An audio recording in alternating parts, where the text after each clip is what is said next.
So we're back here again.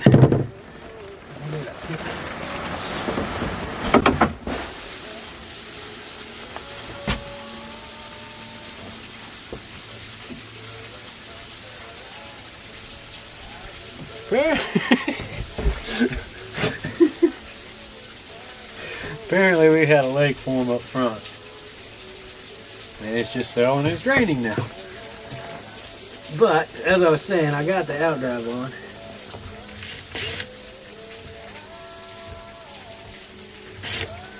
And we're back here again.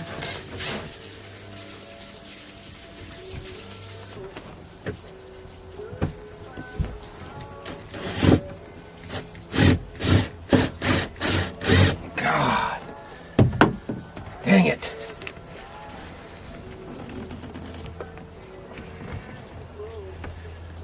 Dang. Well, what happened?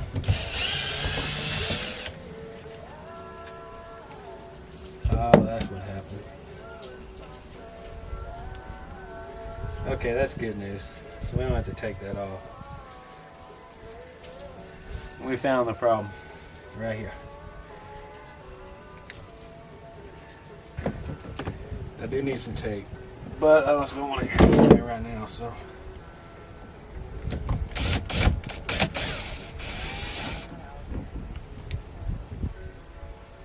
I'm just trying to put it back. I am going to tape that, but cover that up for now. Alright, as you can see, I've taken this window out. I wasn't able to film it because I actually just did it the other day, ran up here for a few minutes.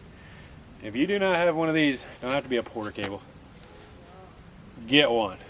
This thing was amazing. All I did was turn it on and zipped right around there and pulled that window right out. Unfortunately, the reason I took it out is because it's broke. The front one is broken too. This has been an interesting problem.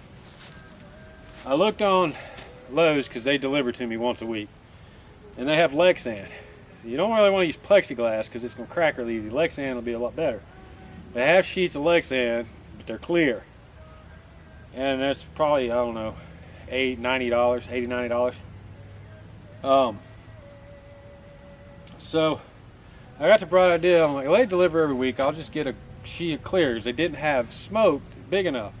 And I thought about using the spray tint that we do on headlights and stuff like that.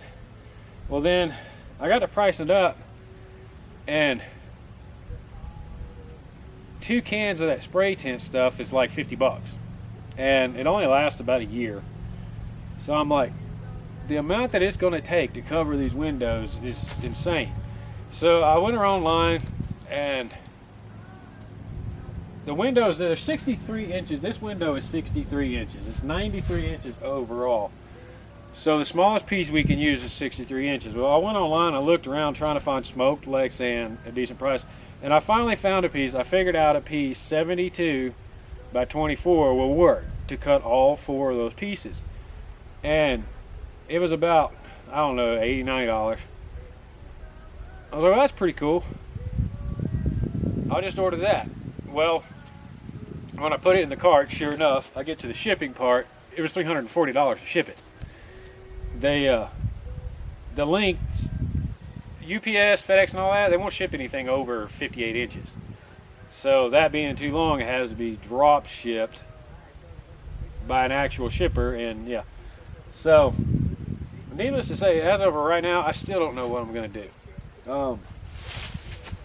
I've been looking around, trying to find a piece. I have a local hardware guy that I deal with, and they same thing, as small pieces, but he don't know he could get the big sheet. I asked my delivery driver at Lowe's, and he's going to ask a guy there if they can actually order it and him just drop it out on a truck. We'll see how that goes. I don't know. But in the meantime, they're broken, and I want to get this painted. As you see, I got the blue. So I'm going to go ahead and scrape this off and get it sanded and get it cleaned up, and then sooner or later I'll figure out what to do. But yeah, the problem I have is if you find a piece of Lexan big enough that it's reasonably priced, you can't get it shipped. Now, don't have everybody's like, I'll just go to a glass shop. Well, I'm up here on the mountain. There's no glass shop right down the road. The nearest glass shops are 45 minutes away or so, and I really don't leave that much. So I don't know. Like I said, I got time to figure that out. In the meantime, I'm going to sand this and get the rest of the gunk off. It has, looks like butyl tape, 5200 silicone. If you name it, I think it's on there. So that's what we're working on now. I just want to show you how easy.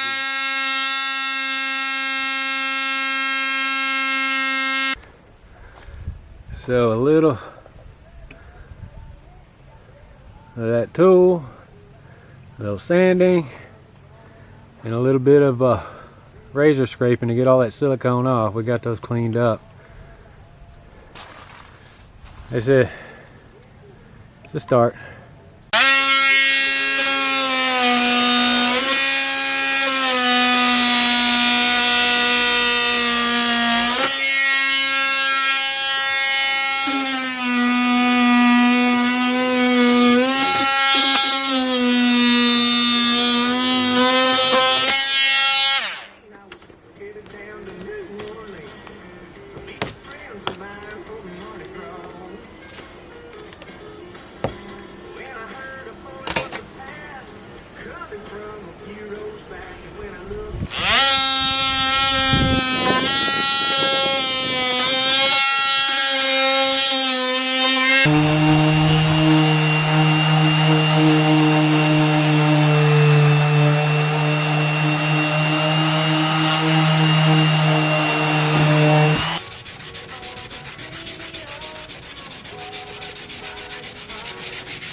It's pretty rough, but it's actually coming out not too bad.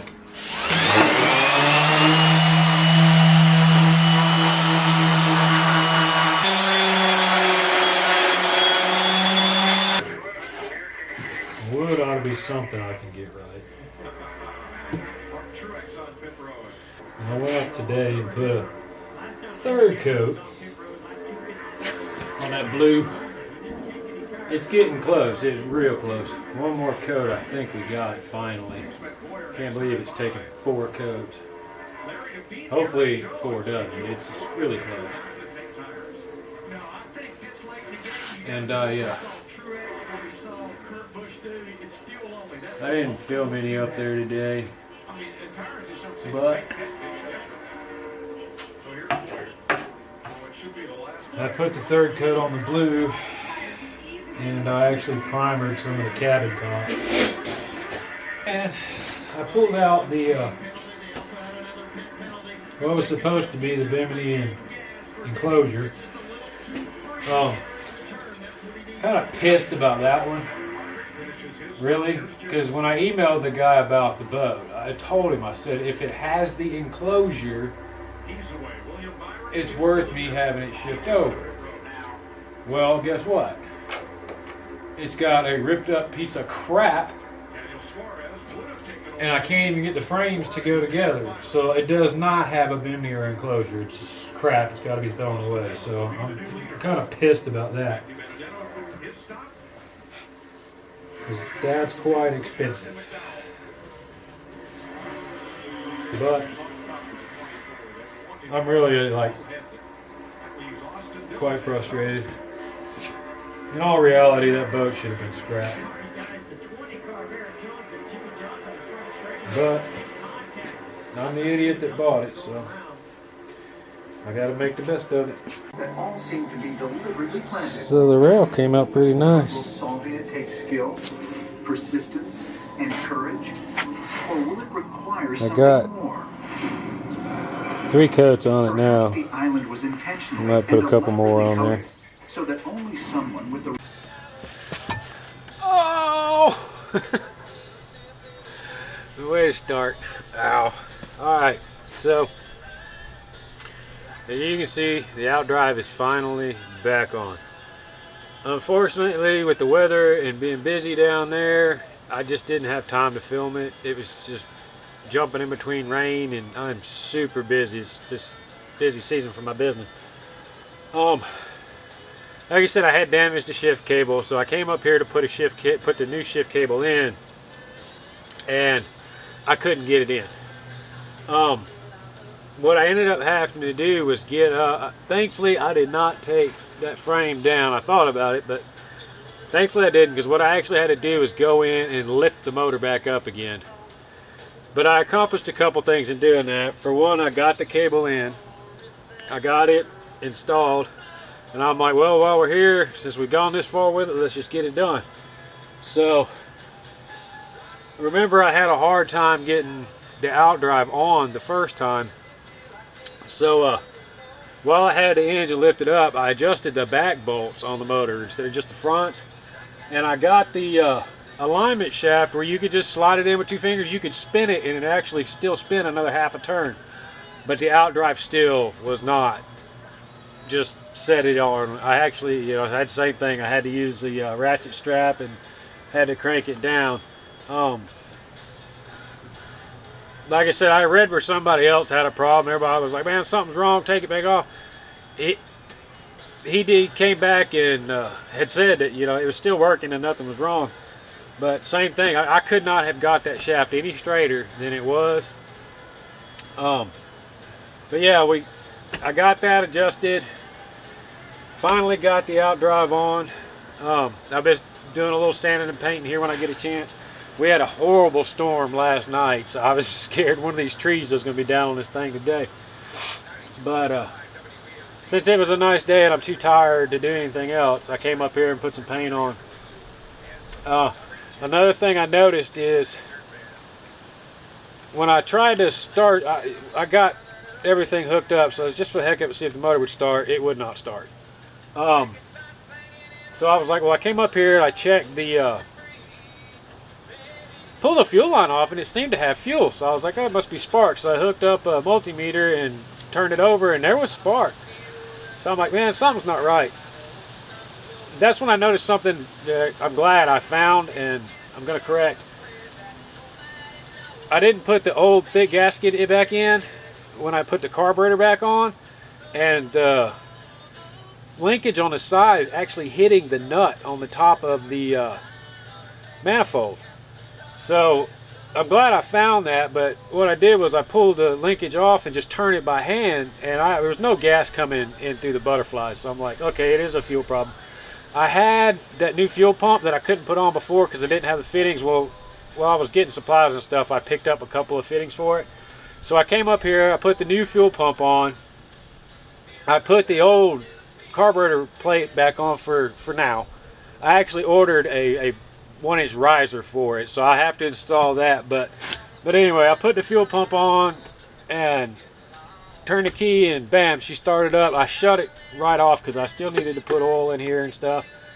I just wanted to just know that it would run. So I haven't really had a chance to actually run it yet, but we know it will start. When I was doing that, I noticed I had the problem with the trim. I found that literally it's just the wire come loose. I got it apart, but I gotta put some tape on it and put it back together.